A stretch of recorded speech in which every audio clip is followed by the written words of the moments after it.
Hi all welcome back to my YouTube channel. So hope ಎಲ್ಲರೂ ಚೆನ್ನಾಗಿದ್ದೀರಾ ಅಂತ ತಿಳ್ಕೊಂಡಿದ್ದೀನಿ. ಸೊ ನಿಮಗೆ ತಮ್ನೇಲ್ ನೋಡಿನೇ ಗೊತ್ತಾಗಿರುತ್ತೆ. ಸೊ ನಾನು ಯಾವುದೋ ರೆಸಿಪಿ ಮತ್ತು ಈ ಪ್ರಾಡಕ್ಟ್ಸ್ದು ರಿವ್ಯೂನ ಕೊಡ್ತಿದ್ದೀನಿ ಅಂತ ಹೇಳಿ. ಸೊ ನಾನು ಇದನ್ನು ತರಿಸ್ಕೊಂಡಿದ್ದು ಮೇನ್ ಅಮೆಝಾನಿಂದ. ಸೊ ಅಮೆಝಾನಲ್ಲಿ ನನ್ನ ಫೇವ್ರೆಟ್ ಕಂಟೈನರ್ಸ್ ಅಂತ ಹೇಳ್ಬೋದು. ಆ್ಯಕ್ಚುಲಿ ನಮ್ಮ ಮನೆಯಲ್ಲಿ ಯಾವುದೇ ರೀತಿ ಕಡಾಯಿ ಥರ ಏನೂ ಇರಲಿಲ್ಲ. ಸೊ ಆದ್ದರಿಂದ ನನಗೆ ತುಂಬ ದಿವಸದಿಂದ ಇನ್ಸ್ಟಾಗ್ರಾಮಲ್ಲಿ ನಾನು ನೋಡ್ತಾನೆ ಇರ್ತಿದ್ದೆ ಈ ಥರ ಕಂಟೈನರ್ಸ್ ಬೇಕು ಅಂತ ಹೇಳಿ. ಆ್ಯಕ್ಚುಲಿ ಒಂದು ತೊಗೋಬೇಕಂತ ಅಂದ್ಕೊಂಡಿದ್ದು, ಬಟ್ ಅನ್ಫಾರ್ಚುನೇಟ್ಲಿ ನನಗೆ ಎರಡೂ ತುಂಬಾ ಇಷ್ಟ ಆಗಿಬಿಡ್ತು. ಆ್ಯಂಡ್ ಲೆಫ್ಟ್ ಸೈಡಲ್ಲಿ ಇದೆಯಲ್ವಾ, ಅದನ್ನು ಕೂಡ ನಾನು ತುಂಬ ದಿನದಿಂದ ತೊಗೋಬೇಕಂತ ಅಂದ್ಕೊಂಡಿದ್ದು. ಬಟ್ ಈ ರೀತಿ ರೌಂಡ್ ಕಂಟೈನರ್ ಕೂಡ ನಂಗೆ ತುಂಬಾ ಇಷ್ಟ ಆಯಿತು. ಸೊ ಅದಕ್ಕೆ ಇದನ್ನು ಕೂಡ ತರಿಸ್ಕೊಂಡೆ. ಆ್ಯಂಡ್ ಈ ರೀತಿ ವುಡನ್ ಲಿಡ್ನೂ ಕೊಟ್ಟಿದ್ದಾರೆ ಮೇಲುಗಡೆ. ಸೊ ಅದರಿಂದ ನಿಮಗೆ ಯಾವುದೇ ರೀತಿ ಬಿಸಿ ತಾಗಲ್ಲ. ಆ್ಯಂಡ್ ಇಂಡಕ್ಷನ್ ಸ್ಟವಲ್ಲಿ ಕೂಡ ನೀವು ಕುಕ್ ಮಾಡ್ಬೋದು ಈಸಿಯಾಗಿ. ಆ್ಯಂಡ್ ಇದು ಬಂದು ಇನ್ನೊಂದು ರೆಡ್ದು ಪ್ಯಾನ್ ಅಂದರೆ ರೆಡ್ ಕಂಟೈನರು. ಇದನ್ನು ನಾನು ಯಾವುದೇ ರೀತಿ ಅಮೆಝಾನಲ್ಲಿ ತರಿಸ್ಕೊಂಡಿಲ್ಲ. ಶಾಪಲ್ಲಿ ನಿಯರ್ ಬೈ ಶಾಪಲ್ಲಿ ಹೋಗಿ ತೊಗೊಂಬಂದಿದ್ದು. ಆ್ಯಂಡ್ ಲಿಡ್ಡೆಲ್ಲ ನೀವು ನೋಡ್ತಿರ್ಬೋದು. ಸೊ ನಾನೇನು ಮಾಡಿಬಿಟ್ಟಿದ್ದೆ, ಮೇಲೆ ಎತ್ತಿಟ್ಬಿಟ್ಟಿದ್ದೆ. ಸೊ ಅದರಿಂದ ಅದು ಒಗ್ಗರಣೆದು ಎಲ್ಲ ಡಸ್ಟ್ ಎಲ್ಲ ಹೋಗಿ ಕೂತ್ಕೊಂಡು ಆ ಥರ ಆಗಿಬಿಟ್ಟಿದೆ. ಅದು ಎಷ್ಟು ವಾಶ್ ಮಾಡಿದ್ರೂ ಹೋಗ್ತಿಲ್ಲ. ಸೊ ಆದ್ದರಿಂದ ಇವತ್ತು ಕೆಳಗಡೆನೇ ತೆಗೆದಿಟ್ಬಿಡೋಣ ಅಂತ ಹೇಳಿ ಇವತ್ತೆಲ್ಲ ನೀಟಾಗಿ ವಾಶ್ ಮಾಡಿ ಎತ್ತಿಟ್ಕೊಂಡಿದ್ದೀನಿ. ಆ್ಯಂಡ್ ನಿಜವಾಗ್ಲೂ ನೋಡೋಕ್ಕೂ ಲುಕ್ ವೈಸ್ ತುಂಬಾ ಚೆನ್ನಾಗಿರುತ್ತೆ. ಯಾರಿಗಾದರೂ ಲಿಂಕ್ ಬೇಕಿದ್ದರೆ ನೀವು ಕಮೆಂಟ್ ಮಾಡ್ಬೋದು. ಸೊ ನಾನು ಲಿಂಕ್ ಕೊಡ್ತೀನಿ. ಅಂದರೆ ಈ ವೈಟ್ ಕಂಟೈನರ್ಸ್ ಏನಿದೆ ಅದ್ರದ್ದು ಲಿಂಕ್ ಬೇಕಿದ್ದರೆ ನಾನು ನಿಮಗೆ ಲಿಂಕ್ ಕೊಡ್ತೀನಿ. ಬಿಕಾಸ್ ಇದೆರಡನ್ನೂ ಕೂಡ ನಾನು ಅಮೆಝಾನಲ್ಲಿ ತರಿಸಿರೋದು. ಆ್ಯಂಡ್ ಈ ರೆಡ್ ಕಲರ್ದು ಅದ್ರದ್ದು ಲಿಂಕ್ ಇಲ್ಲ. ಸೊ ನಿಯರ್ ಬೈ ಸ್ಟೋರಲ್ಲಿ ಪರ್ಚೇಸ್ ಮಾಡಿರೋದು. ಹಾಗೆ ಇನ್ನು ಈ ಪ್ರಾಡಕ್ಟ್ಸ್ ಬಗ್ಗೆ ಹೇಳೋದಾದರೆ, ಆ್ಯಂಡ್ ಇದು ಓಕೆ ತುಂಬಾ ಚೆನ್ನಾಗಿದೆ ಕ್ವಾಲಿಟಿ. ಆ್ಯಂಡ್ ವೆಯ್ಟ್ ಅಷ್ಟೇ ತುಂಬಾ ಚೆನ್ನಾಗಿದೆ. ಆ್ಯಂಡ್ ಬೇಗ ಏನೂ ಸೀದೋಗಲ್ಲ.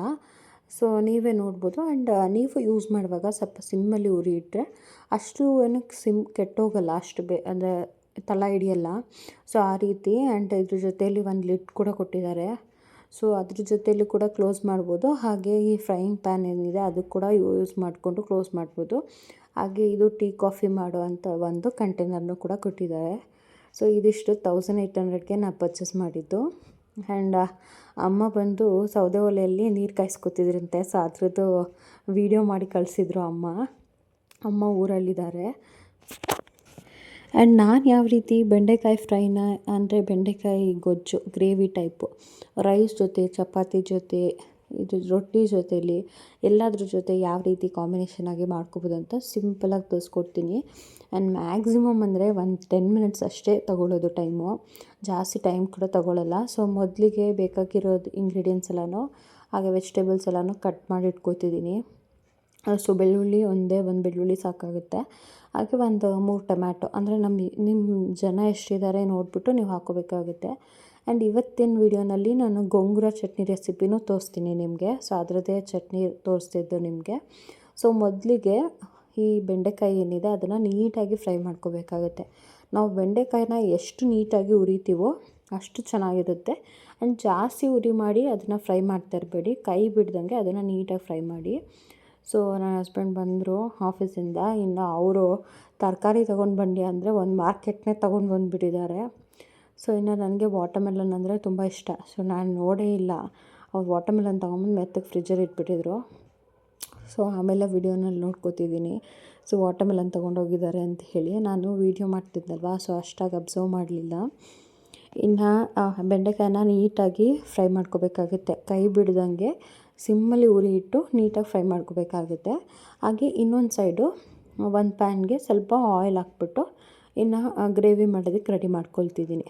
ಸೊ ಸ್ವಲ್ಪ ಸಾಸಿವೆ, ಒಂದು ಸ್ವಲ್ಪ ಜೀರಿಗೆ, ಹಾಗೆ ಒಂಚೂರು ಕರಿಬೇವು ಸೊಪ್ಪು, ಒಂದು ಈರುಳ್ಳಿ, ಹಾಗೆ ಒಂದು ಜಜ್ಜಿಟ್ಕೊಂಡಿರೋ ಬೆಳ್ಳುಳ್ಳಿ, ಇದಿಷ್ಟನ್ನು ಹಾಕ್ಕೋಬೇಕಾಗುತ್ತೆ. ನಾನಿಲ್ಲಿ ಜಜ್ಕೊಂಡಿಲ್ಲ, ಹಾಗೆ ಹಾಕ್ಕೊಂಡಿದ್ದೀನಿ. ಎರಡು ಥರನೂ ಒಂಥರ ಡಿಫ್ರೆಂಟ್ ಫ್ಲೇವರ್ ಬರುತ್ತೆ. ಸೊ ಬೆಂಡೆಕಾಯಿನ ಸಿಮ್ಮಲ್ಲಿ ಉರಿ ಇಟ್ಟೇ ಫ್ರೈ ಮಾಡ್ಕೊತಿದ್ದೀನಿ. ಸೊ ಒಂದು ಸೈಡ್ ಅದನ್ನು ಫ್ರೈ ಮಾಡಿಕೊಂಡು ಈಗ ಟೊಮ್ಯಾಟೊನೂ ಕೂಡ ಕಟ್ ಮಾಡಿ ಹಾಕ್ಕೊಳ್ತಿದ್ದೀನಿ. ಈಗ ಟೊಮ್ಯಾಟೊ ಎಲ್ಲ ಸಾಫ್ಟ್ ಆಗೋದಕ್ಕೆ ಸ್ವಲ್ಪ ಸಾಲ್ಟ್ ಹಾಕ್ಕೊತಿದ್ದೀನಿ. ಸೊ ಸ್ವಲ್ಪ ಸಾಲ್ಟೆಲ್ಲ ಹಾಕ್ಕೊಂಡ್ಮೇಲೆ ಒಂಚೂರು ಅರಿಶಿನ ಪುಡಿ ಹಾಕಿ, ಹಾಗೆ ಒಂಚೂರು ಚಿಲ್ಲಿ ಪೌಡರ್ ಎಲ್ಲ ಹಾಕ್ಬಿಡ್ಬೇಕಾಗುತ್ತೆ. ಹಾಗೆ ಧನಿಯಾ ಪೌಡರು, ಹಾಗೆ ಮನೆಯಲ್ಲೇ ಮಾಡಿಟ್ಕೊಂಡಿರೋ ಧನಿಯಾ ಪೌಡರು, ಅಂದರೆ ನಾನ್ ವೆಜ್ಗೆ ಹಾಕ್ತೀವಲ್ಲ ಆ ಪೌಡರ್ ಕೂಡ ಹಾಕಿದ್ದೀನಿ. ಹಾಗೆ ಬೇಳೆ ಸಾಂಬಾರ್ಗೆ ಹಾಕೋ ಪೌಡರ್ನು ಸ್ವಲ್ಪ ಹಾಕಿದ್ದೀನಿ, ಧನಿಯಾ ಪೌಡರು. ಹಾಗೆ ಸ್ವಲ್ಪ ನೀರು ಹಾಕಿ ಟೊಮ್ಯಾಟೊ ಫುಲ್ಲು ಸಾಫ್ಟಾಗಿ ಕುಕ್ ಆಗಬೇಕು. ಸೊ ಆ ಥರ ನೋಡ್ಕೋಬೇಕಾಗುತ್ತೆ. ಸೊ ಇನ್ನು ಲಾಸ್ಟಿಗೆ ಬೆಂಡೆಕಾಯಿ ಏನಿದೆ ಅದನ್ನು ಕೂಡ ಸೇರಿಸ್ಕೋಬೇಕಾಗುತ್ತೆ.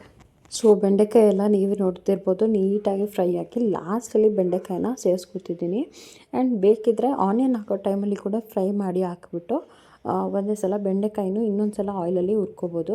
ಹಾಗೆ ಲಾಸ್ಟಲ್ಲಿ ಸ್ವಲ್ಪ ಕೊತ್ತಂಬರಿ ಸೊಪ್ಪು. ಸೊ ಇಷ್ಟು ಈಸಿಯಾಗಿ ನೀವು ಬೆಂಡೆಕಾಯಿ ಗ್ರೇವಿನ ಮಾಡ್ಕೋಬೋದು.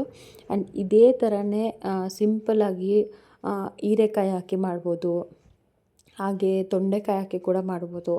ಒಂದೊಂದು ವೆಜಿಟೇಬಲಲ್ಲಿ ಒಂದೊಂದು ಥರ ಟೇಸ್ಟ್ ಬರುತ್ತೆ. ಆ್ಯಂಡ್ ನಿಜವಾಗ್ಲೂ ನನಗೆ ಚಿಕ್ಕ ವಯಸ್ಸಿನಲ್ಲಿ ಅಡುಗೆ ಕಲ್ತ್ಕೊಂಡಿದ್ನಲ್ವ, ಸೊ ಆ ಟೈಮಲ್ಲಿ ನಾನು ಇದೇ ಥರನೇ ಮಾಡ್ತಿದ್ದಿದ್ದು.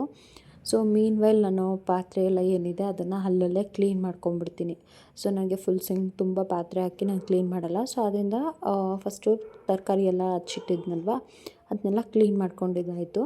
ನೆಕ್ಸ್ಟ್ ಈಗ ಚಪಾತಿ ಮಾಡ್ಕೊಳ್ಳೋಣ ಇದ್ರ ಜೊತೇಲಿ ಅಂತ ಹೇಳಿ ಚಪಾತಿ ಹಿಟ್ಟನ್ನು ಕೂಡ ಕಲಿಸ್ಕೊತಿದ್ದೀನಿ.